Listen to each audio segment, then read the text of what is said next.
This is why understanding the digital world is so important. This swatting call was not made by a militant group. It was not made even during a crime. It was made by a gamer after an argument. Just a kid who got mad online. They pass an address around as a joke or a threat or a way to win internet points. Then they weaponize the police. The results are real. A father of two is dead because someone clicked a phone number and pretended to be a killer. It is that time of year. It is December. We're only a couple weeks away from Christmas, and I'm sure everybody out there is trying to search up the next gaming system, the next device, the next Nintendo Switch, the PlayStation, all that good stuff, all these really cool screens and devices that, you know, our kids desperately want for this time of year. And I wanted to dedicate this month's shows, my solo shows, which I'll be doing on Wednesdays. I did one last week, and I'm going to continue on for the rest of the month because I want to bring some information to you guys that you may or may not know about. Last week, I shared with you guys some really disturbing things as it relates to our kids online, and I shared the podcast interview that Sean Ryan did with Sean Ryan with Ryan Montgomery. And if you didn't check out that show from last week, go back, listen to it. It will scare the crap out of you. It will absolutely scare the crap out of you. It scared the crap out of me. That interview that Sean Ryan did with Ryan Montgomery was 5 hours and 26 minutes long. And I actually listened to it not once, but twice. Not once, but twice. I had to go back and catch some of the things that I didn't catch the first time. Because to be really honest with you, I was so taken aback by the evil and how sinister some of these things are. And I was like, I've got to get this out to our audience. So all my dudes who listen to this show know about this. So last week, I shared with you guys about a young man named Adam Tate who was sextorted and ended up ending his own life within 3 hours of this whole situation. From contact to the moment he took his own life was under 3 hours. And that's why I want to get this information out to you guys as quickly as I can, because these horrible things happen that are quick. So that's what today's show is all about. I've got two different situations for you guys that I want to alert you on so you are in the know and you can have more fruitful conversations with your kids as time goes on. Because this is not a one and done conversation. This is something that we have to keep watchful eyes on at all times. So last week I shared a sad story about Adam Tate. This week I'm going to share two stories. One is similar, but it's different. It was a sextortion case, and the other one was called a swatting case, if you know what that is. And I'm going to share what that is. If you listen to last week's show, you know that swatting is this really, really malicious prank that kids are doing to other kids now, even young adults are doing, which is one of the stories from today. But young kids are doing this. I'm talking like little kids, like 12-year-olds are doing this to each other. Well, they will call 911, and they will give an address where they share that their dad, you know, is holding them all at gunpoint. You know, he's going to kill them, then kill himself, and he's poured gasoline all over the house, and he's going to light the house on fire and all this other stuff. And it's really, really scary stuff. So I want to keep you guys in the know on this so we can protect our kids. And maybe, I don't know, it just all depends on how much Christmas shopping you guys have done. And maybe some gaming systems will go back, or maybe we'll be a little bit more deliberate about how we watch them on these gaming systems and how we protect them and keep them safe. So I'm going to read a couple of things here, and I'm not a big reader when it comes to the podcast. I don't read any of these things. I just speak. But today I have a situation, and this is about a young man named Ryan Last from San Jose. And this goes back to February of 2022. So I'm going to read this to you guys. In February of 2022, 17-year-old high school senior Ryan Last from San Jose took his own life only hours after being sextorted online. Ryan was a good kid, honor student, Eagle Scout, weeks from graduation, a predator pretending to be a 20-year-old woman tricked him into sending an explicit image and then launched a rapid-fire blackmail attack. The pressure completely broke this young man. He thought his life was over. The criminals on the other end of this threatened that they were going to share these images with his school, his family, his friends, and that it was going to ruin his life forever. So Ryan literally thought that his life as he knew it was over, and that he was just so much shame, so much guilt. And any kid would feel that exact same thing given that same situation. That same week, the Department of Justice announced that 4 men from Côte d'Ivoire have been arrested for running the sextortion network that was tied to Ryan's death. The alleged primary offender, named Alfred Kassi, was arrested on April 29th. When police seized his phone, he still had messages that he had sent to Ryan. Investigators also uncovered his accomplices. Moussa Deby, Omar Sissi, admitted to running their own sextortion operations under Kassi's network.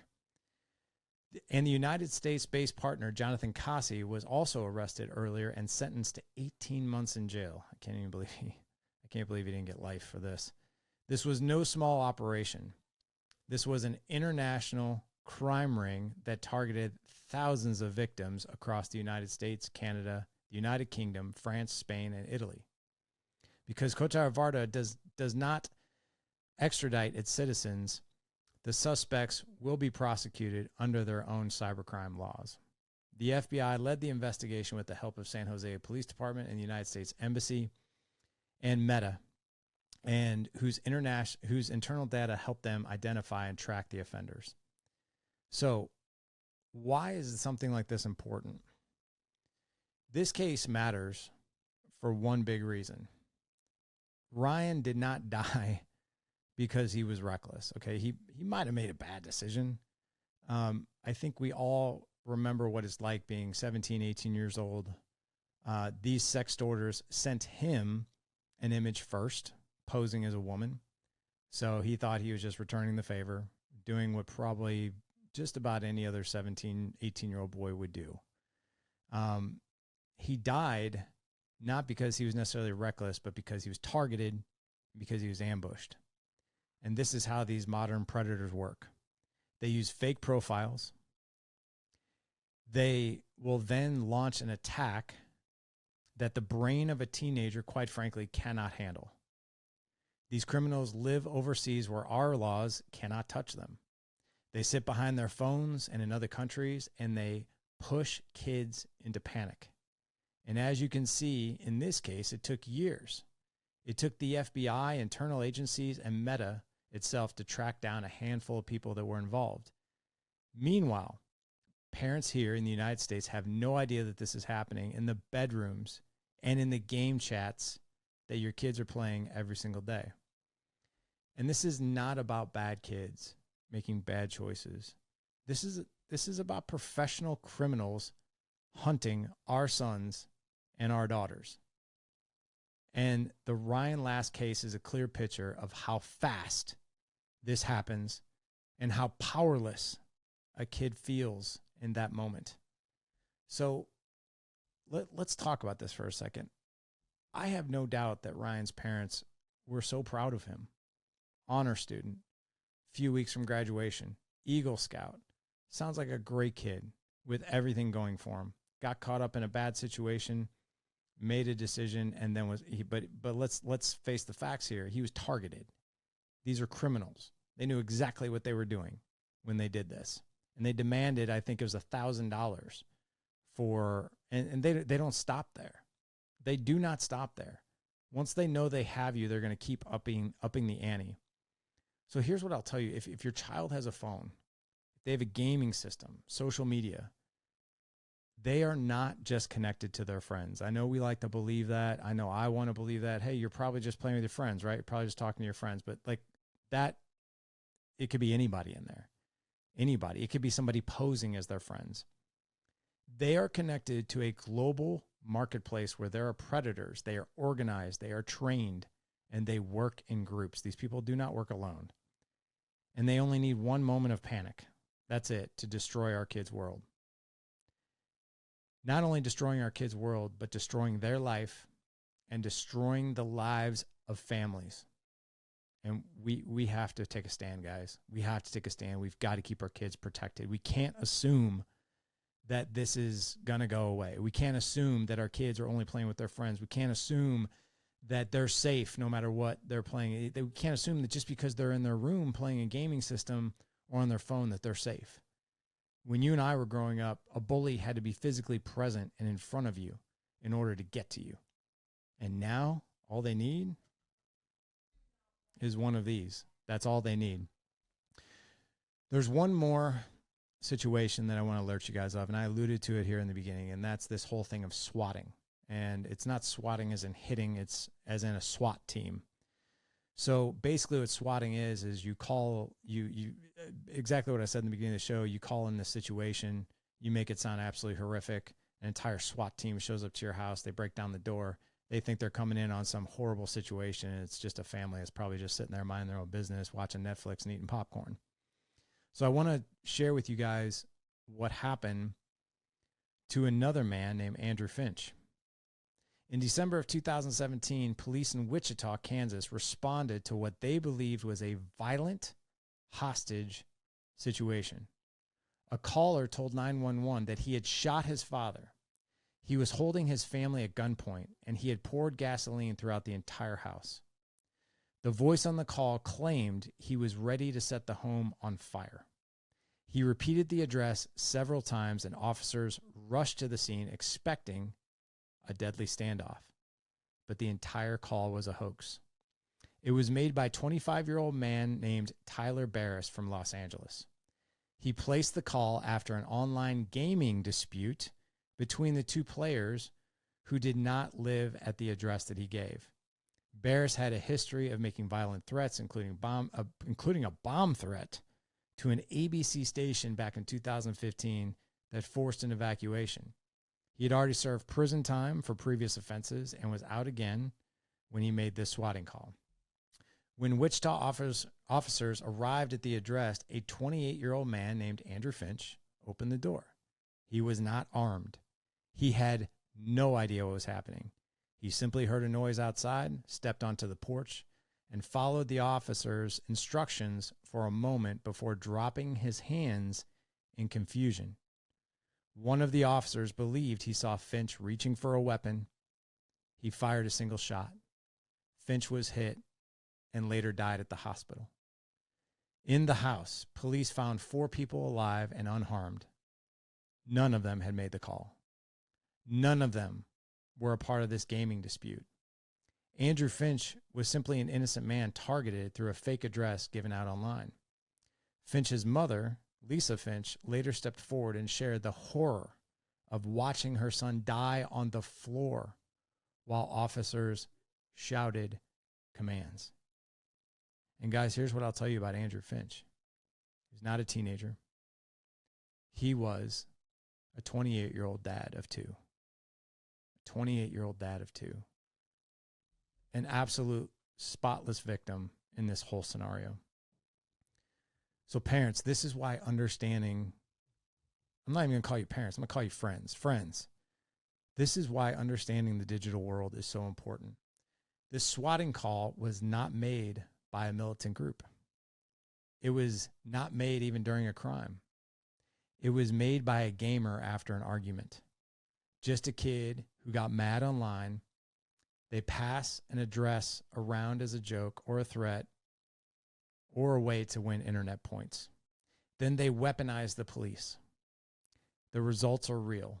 A father of 2 is dead because someone clicked a phone number and pretended to be a killer.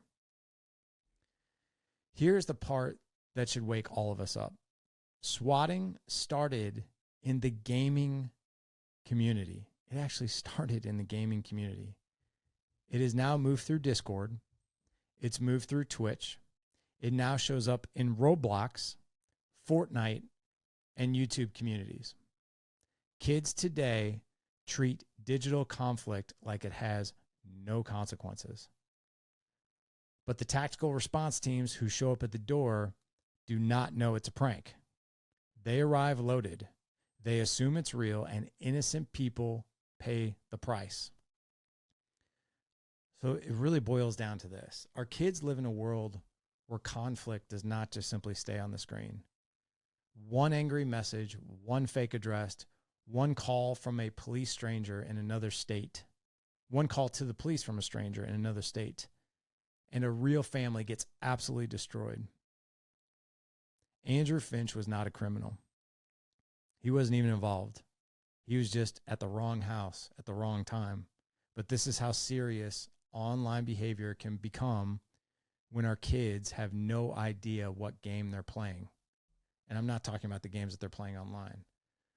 So this doesn't only pass through, a phone, a device, an iPad. These things are in our kids' games. Roblox, Fortnite, YouTube. These predators are waiting for our kids, guys. They're waiting for our kids. And they take great joy in doing this. And I'll tell you, if you guys do not have Bark, please get it. Please get yourself that for Christmas. I know we're spending hundreds of dollars on iPads, gaming systems, Nintendo Switches, and all that, but for $15 a month, you can get Bark. And this is not a sales pitch. This is very serious stuff. If we do not protect our kids, nobody will. And the thing that I love about Bark, because it will track online predators, it'll track their internet searches, it'll track their text messages, it'll track their emails, their DMs, all that stuff. We've got to protect our kids. We don't even think about letting our kids out of the house and on their bikes without a helmet. We cannot continue to allow our kids to roam around the digital world, not knowing who they're talking to, who's talking to them, people who are targeting our children. Like, we've got to be better about this. And me included, I've got to be better about this. So let's join this fight. Give yourself the best possible gift you can give yourself for Christmas. You, peace of mind. Your kids, safety. Guys, go to thedadedge.com/bark. You can try it for 7 days for free. They got the Bark watch. They've got the Bark phone. If your kids already have devices, the app is super easy. Super easy. I've been using it for 7 years. Get it. Get it.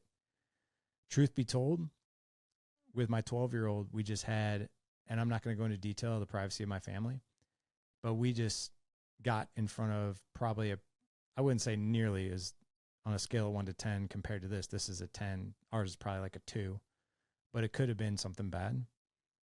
But using the Bark technology and the software, I was able to catch a text message that my son and someone else were having.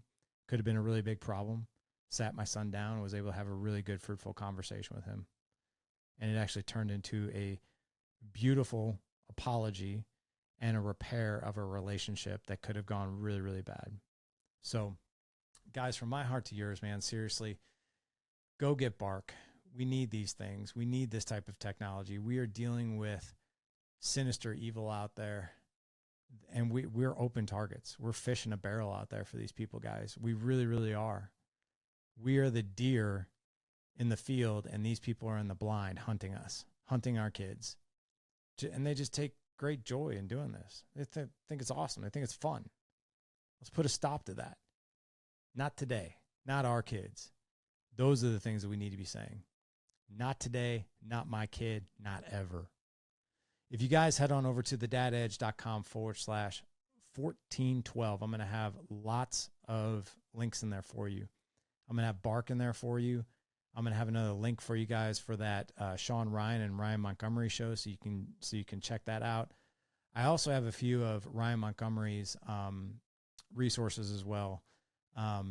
PenTester is one of them. I'm going to put that link in the show notes for you. And I'm also going to put his YouTube channel in there too, because I've been watching that. I've kind of been binging some of his YouTube clips, just learning and trying to get in front of some of the things that I'm behind on as it relates to educating myself of how bad this really is and what I need to be looking out for. So guys, go to thedadedge.com/1412. Probably have about 8 different links in that show for you. All kinds of beautiful resources for you. I'm also going to put in one other free resource for you guys, and that is Conversations for the Car. This is a free PDF that I just just created not too terribly long ago, but it's got 25 conversation starters for you, for your kids. Doesn't matter if they're boys or girls. Ages 5 to 8, got 25 questions for you there. 9 to 12, got 25 questions for you in there for those preteens. And then I've got 25 questions for your teenagers. Just a way to solidify that bond, to create more psychological safety where your kids are going to open up to you more and tell you more things. Let's continue to fight this fight together, guys, because no dad out there should be doing this alone. Head on over to thedadedge.com/1412 for this show. Thank you guys for all you're doing. Let's keep our kids safe. Take care.